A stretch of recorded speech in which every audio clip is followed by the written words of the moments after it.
Então, meus queridos, agora nós vamos falar sobre o nosso conteúdo de história, que particularmente é a parte que eu mais gosto de história, quando começa a falar dos períodos.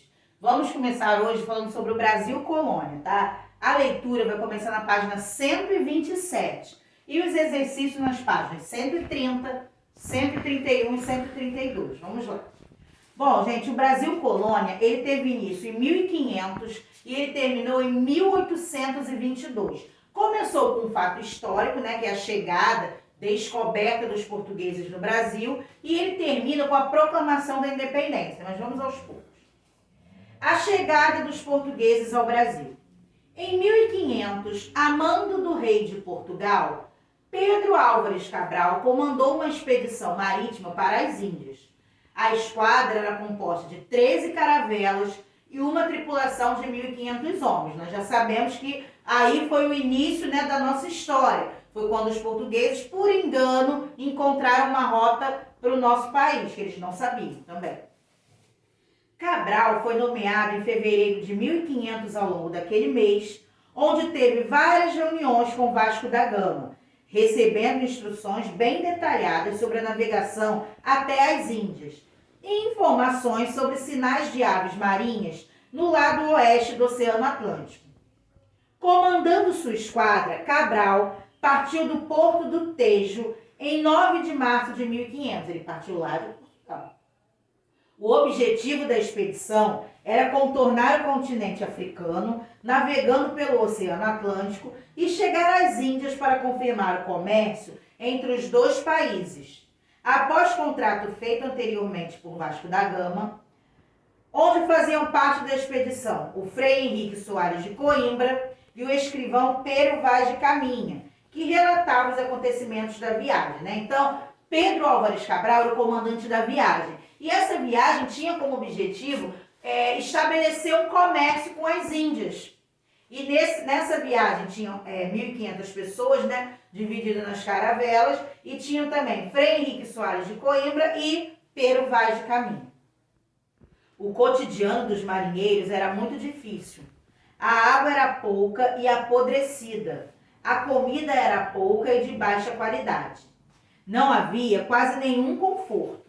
O trabalho era pesado e perigosas tempestades tornavam o risco de naufrágio uma realidade sempre presente.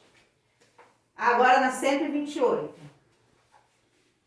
Alguns dos navegadores mais experientes da época faziam parte da tripulação, como os irmãos Diogo e Bartolomeu Dias, Nicolau Coelho e Gaspar de Lemos.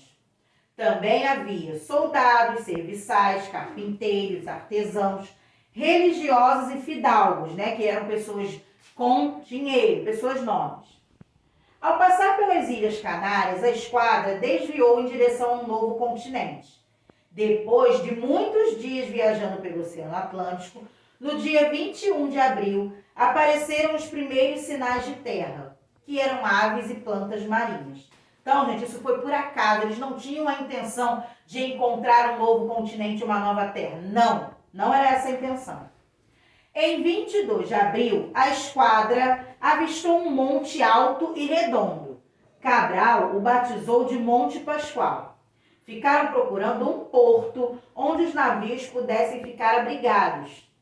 O lugar escolhido recebeu o nome de Porto Seguro, atual Baía Cabralha, no estado da Bahia, onde ancoraram no dia 24 de abril.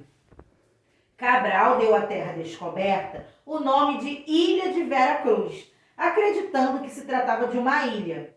E em 1503, mudou-se o nome para Terra de Santa Cruz, pois verificou-se que se tratava de um grande território. Então, quer dizer, por um desvio, Cabral encontrou, então, um novo local. Ele começou a ver alguns sinais de terra, né, que eram aves, pedacinhos de planta boiando, e ele começou a ver que poderia haver um novo local. E então ele avistou um monte alto e redondo, que ele chamou de Monte Pascoal. Por quê? Porque era época de Páscoa. E então ele ancorou no dia 24 de abril, né, na Baía Cabralha, que fica na Bahia. E quando ele, depois de ter aportado, ele acreditou que aqui era uma ilha. Então ele chamou de Ilha de Vera Cruz. E E depois de um tempo ele viu que não era, que o local era muito grande e resolveu chamar de Terra de Santa Cruz.